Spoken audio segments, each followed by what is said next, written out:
Well, good morning. Trucker Todd here, and time for part 2 of the video, the dart details. Now, in video part 1 of the dart details, we discussed orientation, things like that. We got right up to the point about trucks. So, we're going to pick up right where we left off. You guys make sure that you give this video a thumbs up. Sorry, my hands are dirty. I've been working today. Share this video on your social media platforms. Look below the video. Make sure you're subscribed. Wait a few seconds. Click that bell notification and select all so that you receive notifications when future videos come out. It doesn't cost anything to do, and it really helps get this channel out there in the YouTube algorithms and things like that when other people are watching for or looking for stuff to watch. Also, I mention it in almost every video, and still I get asked the same questions. Look down in the description below. There's a lot of great information there. There's a link to apply at Dart Transit. My email's down there. My Instagram's down there. My Facebook's down there. Join me on those other platforms. That also really helps the channel out. All right, folks, let's not waste any more time. We're going to cue up the music and pick up right where we left off. Here we go. And this is why I do this, why I'm out here, why I keep that hammer down. Flying by these road signs with home on my mind, with these wheels turning round. For my family and for my kids, for this life I want to live. And this is why I do this. Alrighty, in the last video, we discussed going to orientation. I mentioned the list that shows all the available trucks they have, but I didn't mention what trucks were available. So we're going to pick up right there. They've got a few from time to time. I wouldn't count on it. Older Volvos, I say 16, 17 year model Volvos. They have Kenworth, they have Freightliner, and they have a very, very few Peterbilts. Like I'm in the Peterbilt 579. I'm just going to be honest with you, folks. The Peterbilt 579s, the last I heard, there's a waiting list to get them. You're probably not going to get a Peterbilt 579 straight out of orientation. At best, you're probably going to get on a list to get one at a future date, a future undetermined date. So I wouldn't hold my breath for that. Brand new trucks. At some point, they're going to have some. Again, there's probably going to be a waiting list for those. You have to qualify for them. We're going to go into that in just a second. But if your heart is set on a brand new truck, not just at Dart, but at any company, unless you go to a mega carrier, you may find a hard time getting a brand new truck right now with the supply chain issues, with all that's going on in the world right now, the chip shortage. There's just a lot going on, and it's difficult to get a brand new truck anywhere right now.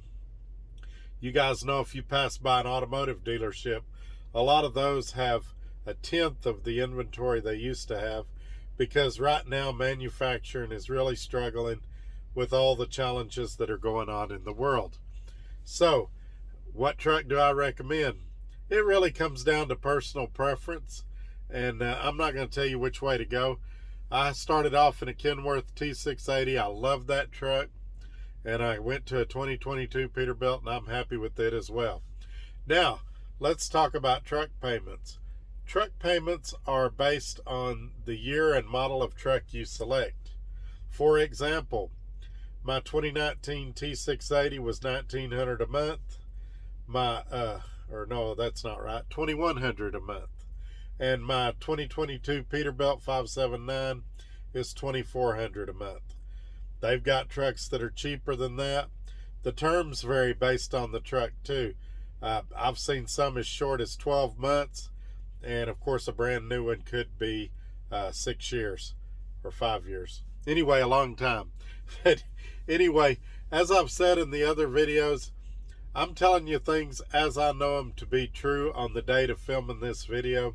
Anything I say that you're not sure about, sounds wrong, sounds too good to be true, please, please, please do an application below. Let my recruiter call you and ask her those questions.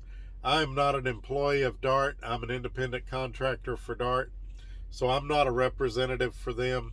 I'm a independent contractor driver for them. And get a representative from DART who's qualified to answer those questions, to verify anything I say that you're not sure about.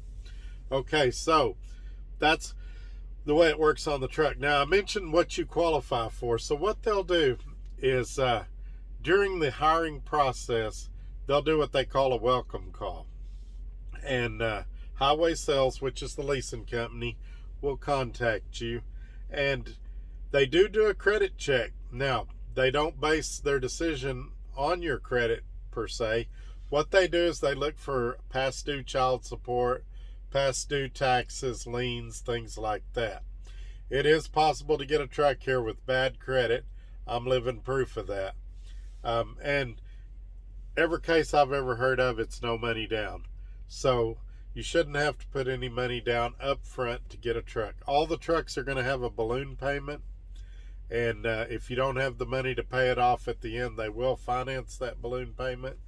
But again, I can't tell you what your balloon payment will be because I don't know what truck you're going to select. But it's full disclosure. They don't hide anything. As I said, that list they give you will show what your balloon payment is and all of that. But anyway, back to the welcome call. They're going to call you. They're going to ask you to give them a rundown of all your bills and what your expectations to make financially are. So you're going to tell them all your bills. You're going to say, hey, I need to make X number of dollars a week. And they're going to tell you if that's a realistic possibility or not. Now, before we get off on a tangent there, let me just say, I had a guy call me this week that said he wanted to work Monday through Friday, make $3,000 a week take home, and be off every single weekend regardless. Guys like that, that's not realistic. I want you to think about it for a second. Any business you think of, it's all about availability. Walmart's open 7 days a week. Why do you think that is? Because they have a customer need. And the same's here true also. The more you're available, the more you're going to make. Now, I'm not telling you don't spend time with your family. You guys know I have a pretty good work-life balance. But I am saying be realistic about what you'll do and what you won't do and what you expect and what you don't expect.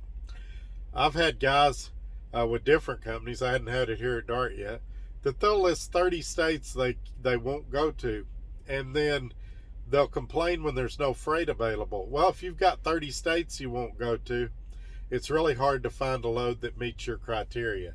So be realistic, be open-minded, and be willing to bend a little bit.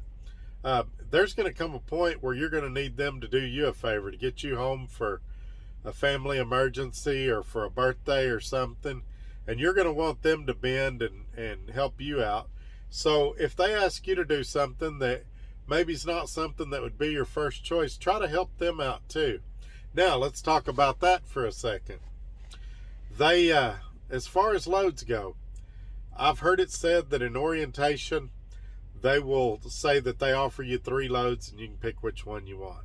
This is on the dispatch side. I'm not talking about OPI, what I do. I never experienced that when I was being dispatched. Now, what they did do was send me a load, and I could accept it or decline it. And they have so much freight that usually 2 or 3 minutes later, they'd send me another load if I turned it down. But I rarely turned down loads unless I didn't have the hours or I was trying to get home and it was going the wrong way or something like that. Again, try to be the independent contractor that you would want working for you if you were DART. I did a video about a year ago called Would You Do Business With You? And basically the premise of that video is, are you the type of person that you would want to work with? And I'm just saying to try to keep an open mind, choose your battles, talk to them the way you want to be talked to. Don't be threatening them and things like that. That's not productive. Nobody wants to be talked to that way. If I called you threatening you, you wouldn't want to work with me either. So try to talk to them in the way you'd like to be talked to. And here's an idea. When there's some conflict, call them with a solution in mind.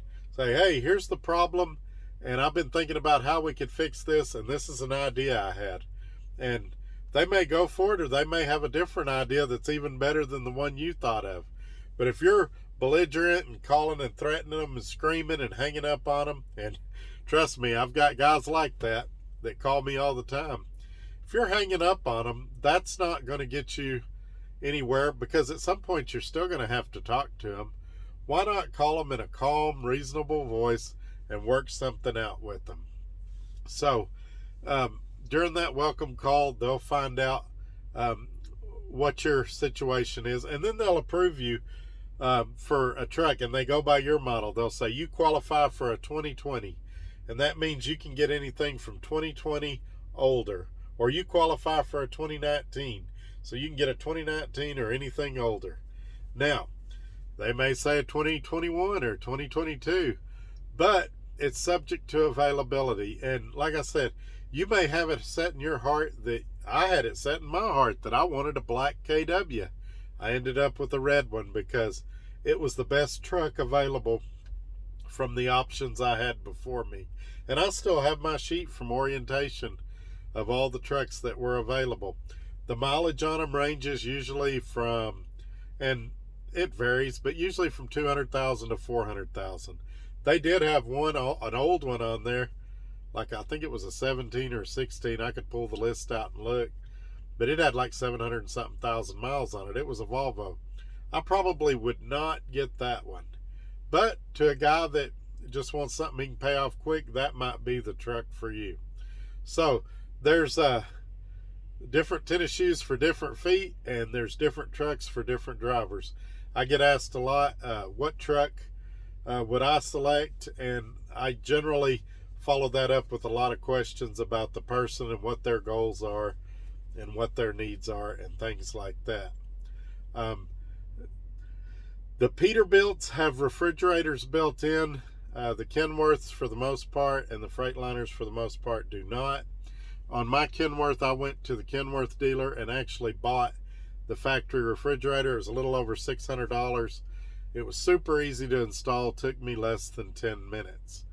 And so there's some recruiters that'll tell you their drop-in hook is 99%. I feel comfortable saying it's over 90%. It's a lot of times picking up at a distribution center and going to another distribution center. Occasionally you'll have a live load. Now, as you guys know, on the OPI side, when you start doing broker loads and stuff, then all your loads are live load and live unload. So everything, 100% of mine is live load and live unload. But on the dispatch side, the vast majority of the time, like I said, I feel comfortable saying over 90% of the time it's drop and hook. And the trailers have the air slides on them now. I can remember the old days when they had the bar. The downside is the trailers have super singles. I know some of you that's a big deal. Some of you it doesn't bother. As far as I know, almost all the trucks now have duals back there and don't have super singles. You might still find a Volvo from a few years ago that still has super singles, but it's going to be a rarity. Almost all the trucks is automatic. From time to time you might get lucky and run across one that has a 10-speed or something.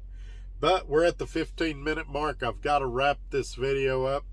I'll wait and see how many questions come in, and we may do a part 3 to this. So you guys have a great weekend. I want to thank everybody for watching. We'll see you on Monday with something else. Y'all take care. Bye-bye.